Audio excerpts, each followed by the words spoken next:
So, hello mga kumare, nandito tayo ngayon sa harapan ng museum na kung saan papasok tayo sa loob at ating aalamin kung ano-ano nga ba yung mga iba't ibang laman nito sa loob. Tara mga kumare, samahan niyo. So mga kumare, nandito muli tayo para atin na nga bang aalamin kung ano nga ba yung mga iba't ibang laman ng ating museum dito sa Quirino Province. Ito yung mga lumang TV noong unang panahon. Yan. Telepono noong unang panahon, kung makikita natin. Yan o. Kung makikita natin. Yan. Upright piano. Kung mahilig kayo dito mga kumare. Gong instrument. This. Yan mga this. Yan tawag. Ay, meron din.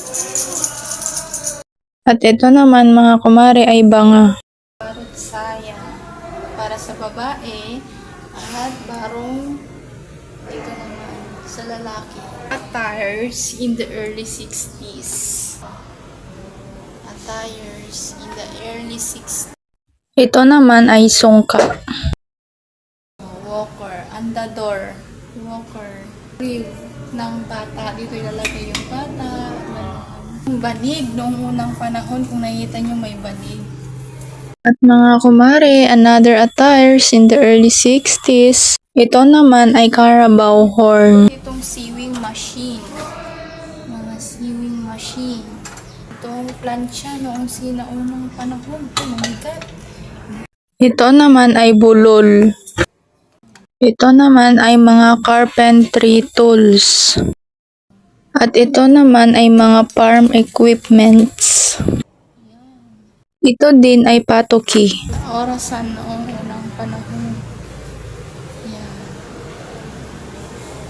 So mga kumare, dako naman tayo sa mga paintings. So mga kumare, kung nakikita nyo, ito yung mga different tourist painting. Mga kumare, ito din yung ating mga Philippine national heroes. At syempre mga kumare, before we end this vlog, ito naman yung mga different paintings with different artists using canvas. Marami yan mga kumare, ang gaganda. So mga kumare, kung gusto nyong bilhin, mahal yung mga yan.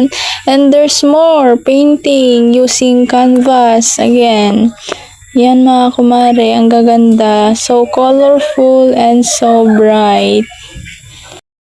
At mga kumare, madami po itong mga to. Kaya magsawa po kayo mga kumare na tignan at pagmasdan yung mga magagandang paintings na ginawa ng ating mga artisan.